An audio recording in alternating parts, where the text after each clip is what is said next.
What is at stake is more than one small country. It is a big idea, a new world order. It does not matter if the war is not real, or when it is, that victory is not possible. The war is not meant to be won. It is meant to be continuous. The essential act of modern warfare is the destruction of the produce of human labor.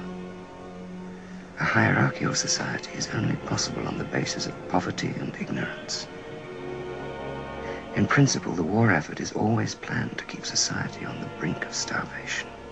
Mr. Trump, there's a new Bloomberg poll out that says 65% of primary voters like your proposed temporary Muslim ban.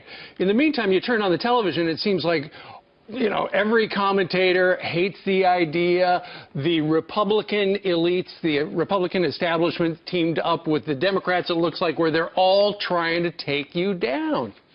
You know, Steve, that's been the story of my life, and I've done very well. I have to tell the truth. I'm a truthful person, and, you know, the establishment is foolish. These are foolish people. I watched your piece before me where you're talking about closing mosques in France. In France, right. They've closed three so far. Right, and the woman from the Daily Mail who's saying what a disastrous problem they have in UK, and all of these things, and a lot of people don't say that. You know, in London, they're talking about, oh, what Donald Trump said. Well, I have friends that say they got a lot of problems, and they don't want to be honest with their people, and it's a camouflage. No, the establishment seems to be against me, but I'll tell you who's not against me are the voters, because the people in the street, the people that you interview on the street, you know, they had one network yesterday that went out looking for people. And they wanted to find people. They couldn't find anybody against me. All the people were saying good things. We've got some people on the street we're going to talk to in just a minute after this interview, and we're going to find out how they feel about that's your very comments. good. I like that. Mr. Trump, I'm just hearing now that you have canceled, and tell us if this is true or not, you've canceled your visit, which was scheduled a couple of weeks ago with Prime Minister Benjamin Netanyahu. He did reject your recent comments about Muslims. Is that why you are no longer planning to visit? Well, you know, he was very much, in fact, I did a campaign ad for him. My name is Donald Trump, and I'm a big fan of Israel. And frankly, a strong prime minister is a strong Israel. And you truly have a great prime minister. In Benjamin Netanyahu, there's nobody like him. He's a winner. He's highly respected. He's highly thought of by all. And people really do have great, great respect for what's happened in Israel. So vote for Benjamin. Terrific guy, terrific leader, great for Israel.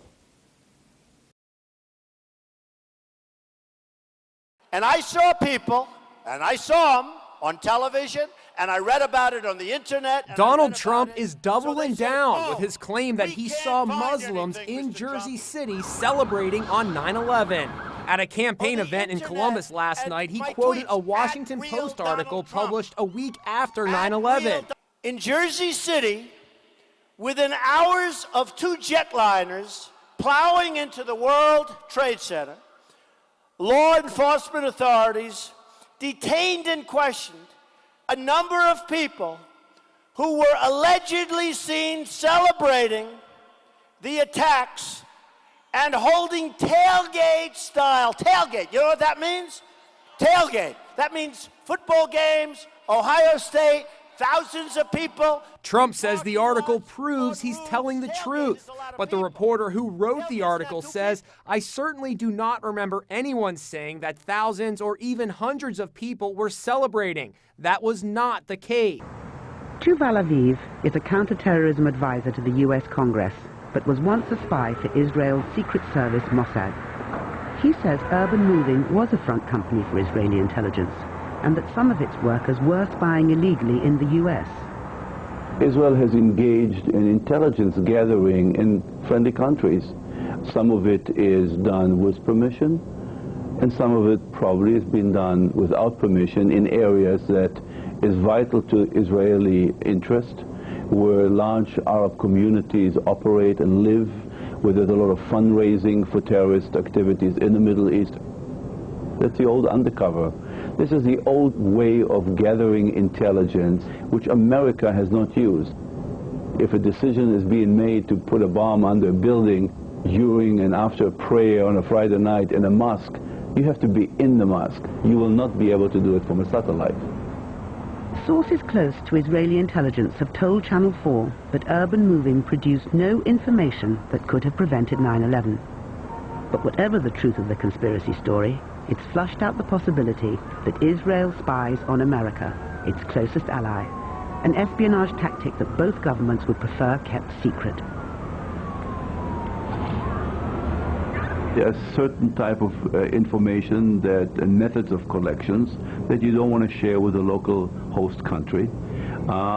Systems that you use, contacts that you make, undercover operations that you penetrating other terrorist networks.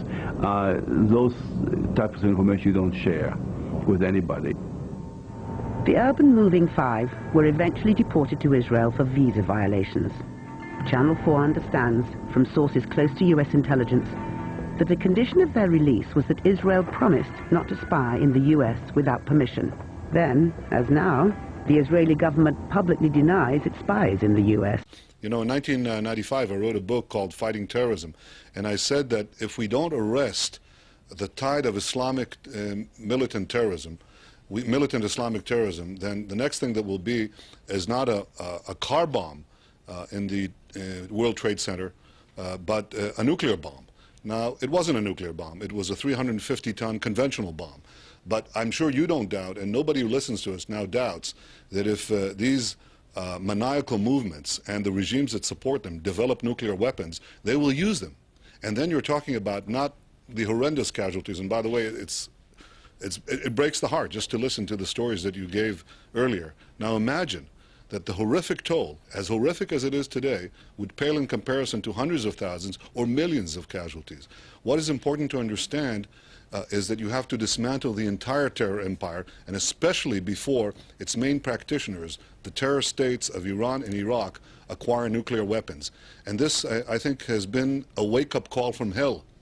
It is telling us, you have the power now to act, summon the will, because the terrorists have the will to destroy America, to destroy freedom, to destroy all of America's allies and all the democracies, Israel being simply on the front line. They have the will, but they don't have the power. Netanyahu said, quote, "We're benefiting from one thing, and that is the attack on the Twin Towers and Pentagon and the American struggle in Iraq." End quote.